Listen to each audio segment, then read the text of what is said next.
जब कोई इंसान एंजाइटी में होता है ना, डिप्रेशन में होता है या कोई गट हेल्थ के मसाइल में जो है वो कर रहा होता है, तो उस बेचारे के लिए जो रमज़ान के रोज़े होते हैं ना, वो बहुत मुश्किल होते हैं। मेरी इस बात को गलत ना समझिएगा, और मैं इसकी आपको वजाहत भी करता हूँ कि मेरा ख़ुद भी ये एक्सपीरियंस है कि मैं ख़ुद भी जब एंजाइटी में था, डिप्रेशन में था, जब मैं गट हेल्थ के बहुत बुरी हालात थे मेरे, तो मैं ख़ुद भी रोज़े नहीं रख पाता था क्योंकि मुझसे रोज़े रखे ही नहीं जाते थे। अब वो सब आसान नहीं होता कि जब आप सहरी करके फिर लेटते हो, फिर आपकी अजीबो-गरीब सी हालत होना शुरू हो जाती है, आपको खट्टे-खट्टे डकार आते हैं, आपका जो है वो आपसे सोया नहीं जाता, खाना जैसे ऊपर आ जाता है, घबराहट होना शुरू हो जाती है, पैनिक अटैक्स आने शुरू हो जाते हैं, suicidal thoughts, overthinking, negative thinking, और वो अजीबो-गरीब सी कैफ़ियत होती है कि वो ओवरथिंकिंग आपकी सारी की सारी एनर्जी सक कर लेती है, आपके होंठ सूखते रहते हैं। मैंने ये सारी चीज़ें एक्सपीरियंस की हैं। लेकिन मैं आपको एक चीज़ बताता चलूँ कि मैंने जब रोज़े रखने स्टार्ट किए ना, तो उसके पीछे एक मोटिवेशन थी। उसके पीछे मेरी वालदा की एक थी कि मेरी वालदा जो थी, अ, मतलब वो उन्होंने जब हमारे ऊपर मुश्किल वक़्त था, जब हम बहुत ज़्यादा गुर्बत के उन हालातों में थे, मैं खुद भी स्टूडेंट लाइफ़ में था, तो हमारे स्कूल के अखराजात और ये सारी चीज़ें, फ़ीसें वग़ैरह देने के लिए वो बड़ी मेहनत करती थीं। और ये चूँकि रमज़ान के दिन होते थे, तो अम्मी जो है एक फैक्ट्री में काम करती थी, तो उस फैक्ट्री में जो है ना वर्कलोड बहुत ज़्यादा बढ़ जाता था, क्योंकि जो है वो क्रिसमस आता था तो वहाँ वर्कलोड बढ़ जाता था, रमज़ान आता था तो वहाँ वर्कलोड बढ़ जाता था। तो अम्मी को रोज़े की हालत में ना खड़े होके 12-14 घंटे जो है ना वो काम करना पड़ता था, और वो जून जुलाई के रोज़े होते थे। और इवन मैट्रिक के बाद भी मैंने उस फैक्ट्री में भी थोड़ा अर्सा काम किया, और मैं जानता था वो फैक्ट्री बहुत ज़्यादा जो है ना वो स्टिक थी अपने रूल्स के जो है ना मुताबिक। तो जब मैं रोज़े नहीं रखता था, तो मेरी अम्मी हमेशा मुझे कहती थी कि पुत्रो, मेरे वाला वक्त याद कर। मेरी तो तेरी उम्र से काफ़ी फ़र्क है, यानी कि तुम्हारी और मेरी उम्र में काफ़ी फ़र्क भी है, लेकिन फिर भी मैं इतना कुछ जो है वो बर्दाश्त करती थी, सिर्फ इसलिए कि मेरा रब मेरे साथ था। तो तुम भी रोज़े रखो और अल्लाह ताला से दुआ करो कि अल्लाह जो है वो तुम्हारे लिए आसानियाँ पैदा फरमाए। और बिलीव मी, स्टार्टिंग में अल्लाह ताला मुझे माफ़ फरमाए जो मैंने रोज़े छोड़े, और उसका मैंने बल्कि अब कफ़ारा क्या, इस तरह क्या करना क्या, मैंने तो खैर पूरी ज़िंदगी मेरा यही है कि अब से जब तक मैं इंशाल्लाह हूँ, मेरी ये आदत बन चुकी है कि मैं जो हूँ ना वो हफ़्ते में एक बार जो है ना वो एक रोज़ा तो ज़रूर रखता हूँ, या 2 वीक में एक बार रोज़ा ज़रूर रखता हूँ, क्योंकि इंटरमिटेंट फ़ास्टिंग के बेशुमार फ़ायदे हैं। आप ज़रा सोचिए ज़रा, तो अल्लाह ताला को हमारी भूख प्यास से क्या लेना-देना? अल्लाह ताला को तो कुछ भी लेना-देना ना, तो वो फिर देखता है कि ये बंदा मेरी राह में कितना है। और अगर आप देखें तो इससे हमारा ही फ़ायदा है, नमाज़ पढ़ने में भी हमारा फ़ायदा है, और किसी एक को मानने में भी हमारा ही फ़ायदा है। तो आप इस चीज़ को बहुत ज़्यादा जो डिफ़िकल्ट समझ रहे हैं, बहुत ज़्यादा परेशान कुन समझ रहे हैं, मैं समझ सकता हूँ। ये सारी चीज़ें मुश्किल हैं, तकलीफ़देह हैं, आपको बहुत ज़्यादा डिफ़िकल्ट लगेंगी।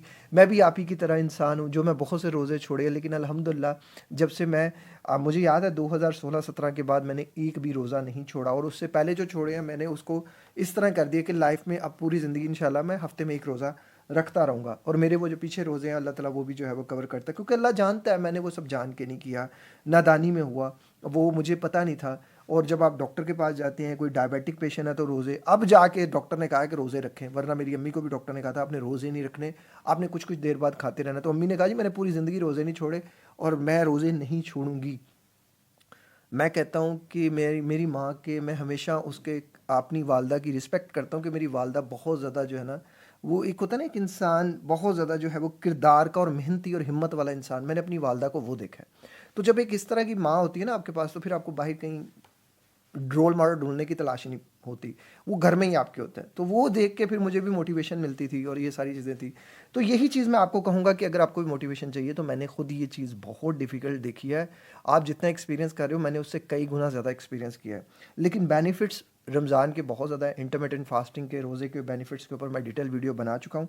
तो इस शॉर्ट सी वीडियो में मैं आपको इतनी चीज़ बताता हूँ कि आप कोशिश करें, जिस स्ट्रेटजी के साथ मैं रोज़े रखता हूँ, उस स्ट्रेटजी के साथ आप रोज़े रखें। उसके ऊपर डिटेल वीडियो मेरे चैनल पे आपको मिल जाएगी, कहेंगे तो और डिटेल से वीडियो बना दूंगा।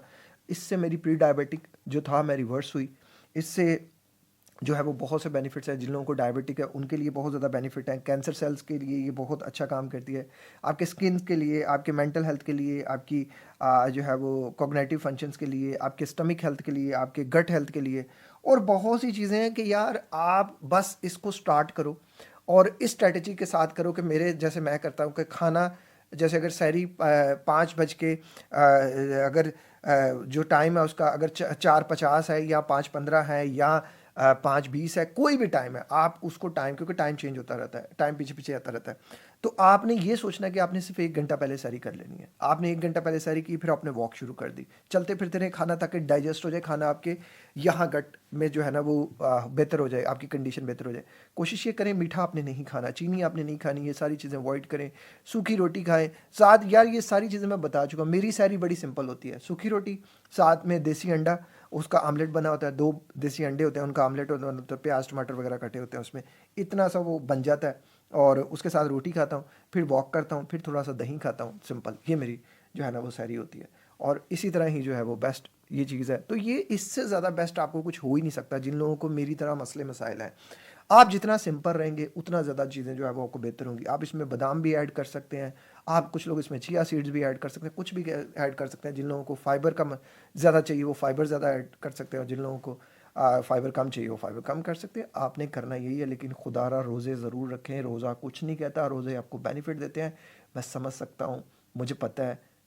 अगर मैं आपको आप कहेंगे ना कि घर वाले नहीं समझ रहे, तो मैं समझ सकता हूँ। थोड़ी डिफ़िकल्टी है, मुश्किल है थोड़ा, लेकिन कर लेंगे आप, मुझे यकीन है। वादा करें कि आइंदा के बाद आप रोज़ा नहीं छोड़ेंगे। और जो रोज़े छोड़े हैं उनको फिर इस तरह कर लें कि वीक में 1 बार या 15 दिन में 1 बार जो है ना वो उसको एडजस्ट करके, अल्लाह के यहाँ कैलकुलेटर आपका चलता रहेगा। आपकी जो है वो नेकियां बढ़ती रहेंगी और बीमारियां जो है वो कम होती रहेंगी। अल्लाह ताला हम सबके लिए आसानी पैदा फरमाए। अपना ख्याल रखिएगा। मिलते हैं किसी और वीडियो में किसी और टॉपिक के साथ। अस्सलाम वालेकुम, अल्लाह हाफिज़।